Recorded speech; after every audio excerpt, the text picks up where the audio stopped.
William stood at the observation deck of Haven Station, his reflection ghosting across the reinforced viewport. Beyond the transparent barrier, the rain of Proxima Tertius fell in sheets, not water, but liquid methane that evaporated into luminescent mist upon contact with the station's thermal shields. "The alien woman never came," he said sadly, his voice barely audible above the hum of the environmental processors. Serenity looked up from her datapad, her expression softening. She'd watched her partner wait at this same window for 3 weeks, hoping against hope that Ambassador Thylara would return to complete the peace negotiations. The Zephyrian delegate had promised to bring the treaty ratifications, but the diplomatic vessel had vanished without trace near the Helix Nebula. "Will, you did everything you could," Serenity said gently, placing a hand on his shoulder. "The war might resume, but that's not on you." William's jaw tightened. Humanity had worked for 5 years to broker peace between the Zephyrians and the Draconid Empire. 5 years of late nights, of learning alien customs, of building bridges across the galaxy. And now, with Thylara's disappearance, those bridges were crumbling. "I should check the outer sectors," William muttered, already moving toward the airlock. Maybe her ship made emergency landing somewhere. In this weather, the methane storms will tear your shuttle apart. But William was already pulling on his environmental suit, determination etched into every movement. Serenity sighed, knowing that when William set his mind to something, entire star systems couldn't stop him. It was what made him a brilliant diplomat occasionally, a reckless fool. "Then I'm coming with you," she said firmly. They launched into the storm 15 minutes later, their shuttle bucking against winds that shrieked like tortured metal. Serenity piloted while William scanned for any trace of Zephyrian technology. The sensors painted the landscape in false color relief, canyons of frozen ammonia, forests of crystalline structures that sang in the wind. William pointed to a heat signature 3 kilometers northwest. "Something's alive out there." As they descended, the signature resolved into something unexpected. Not Zephyrian technology, but Draconid specifically. A refugee transport that had crashed nose first into a methane lake. And standing beside the wreckage, barely visible through the driving rain, was a figure. William's breath caught. Even through the distortion, he recognized the silhouette.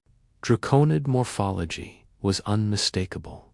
The serpentine neck, the powerful limbs, the wings that could fold tight against the body or spread wide enough to blot out stars. But something was wrong. The figure wasn't moving with the predatory grace typical of Draconid warriors. Instead, she stood hunched, her shoulders shaking in a rhythm William had learned to recognize across a dozen species. She was crying, "Serenity, bring us down close." Slowly. They landed 50 meters from the Draconid, far enough to avoid seeming threatening.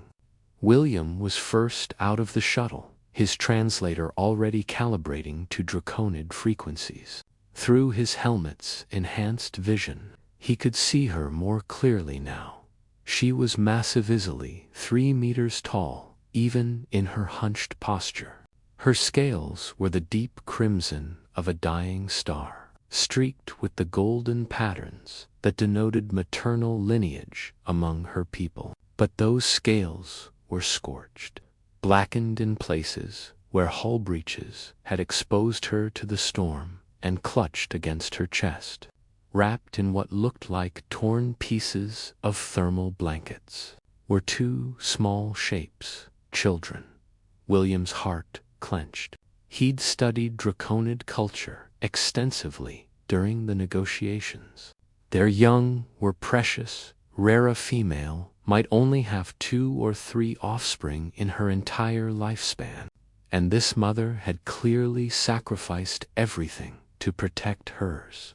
"Wait here," he told Serenity, then began walking toward the Draconid mother. She noticed him immediately, her head snapping up with predatory speed. Her eyes, brilliant amber, shot through with veins of gold, fixed on him with an intensity that would have made most beings flee. William could see her muscles tensing, preparing either for flight or fight. He stopped walking and slowly, carefully, removed his helmet. The methane rain hit his face like frozen needles, and his suit's emergency warnings screamed. He had maybe 90 seconds before the exposure became critical. But he needed her to see his face, to understand he meant no harm. "I am William Chen," he said, his translator broadcasting the words in Draconid. "Human, neutral party. I see you, Mother of Dragons, and I offer aid without condition." The Draconide's eyes widened. In her culture, removing one's protection in hostile environment was a gesture of ultimate trust, a declaration that one valued the other's well-being above one's own survival. "Why?" Her voice was like mountains grinding together, beautiful and terrible. "My people and yours. We have no alliance. The Zephyrians poisoned your diplomats against us." William took another step forward, his face already going numb.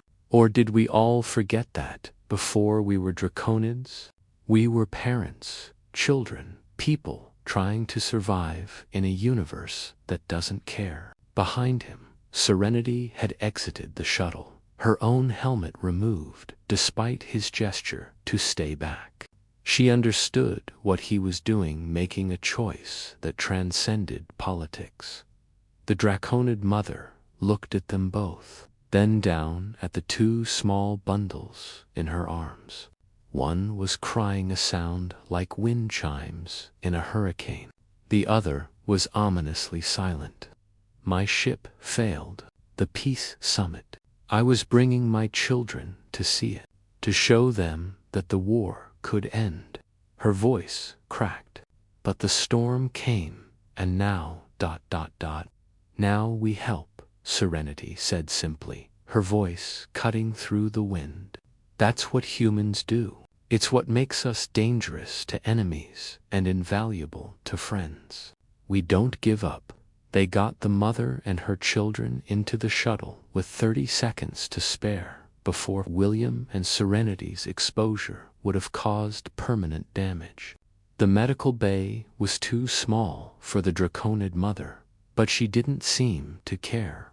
She laid her children on the examination table while Serenity's trained hands went to work. The first child, a girl, had hypothermia but was stable. The second, a boy, had stopped breathing. William didn't hesitate. He began CPR, his human hands tiny against the dragon child's chest, counting compressions in a rhythm that transcended species. 30 compressions. 2 breaths through the respirator. 30 compressions. 2 breaths. "Come on," he muttered. "Come on, little warrior." Behind him, the Draconid mother made a sound William had never heard before, keening that seemed to come from her very soul.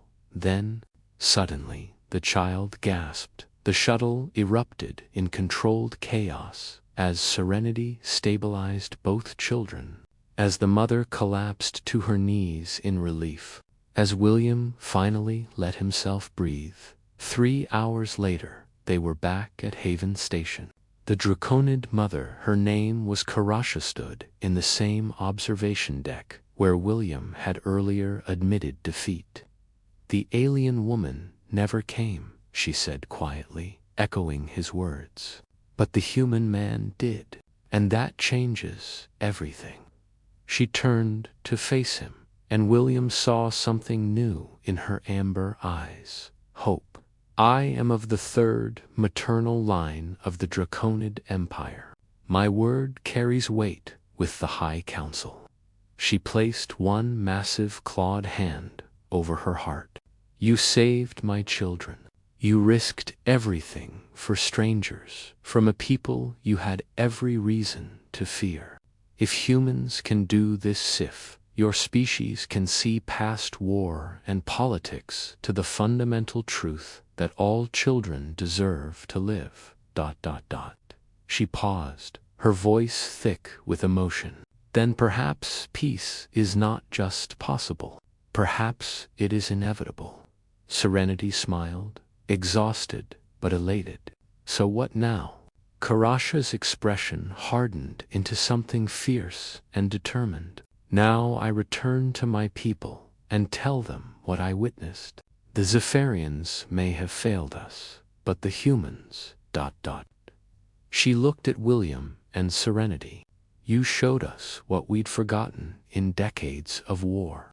That courage isn't about conquering others. It's about protecting those who cannot protect themselves. As Karasha's rescue ship arrived 2 days later, William watched from the observation deck again. But this time, Serenity stood beside him, and his reflection no longer looked sad. You know, Serenity said thoughtfully, the history books are going to love this. How humanity united the galaxy, one mother and 2 children at a time. William laughed, the sound surprised out of him. HFY, right. Humanity, fuck yeah. No, Serenity corrected, her eyes on the stars. Humanity's finest yield, compassion.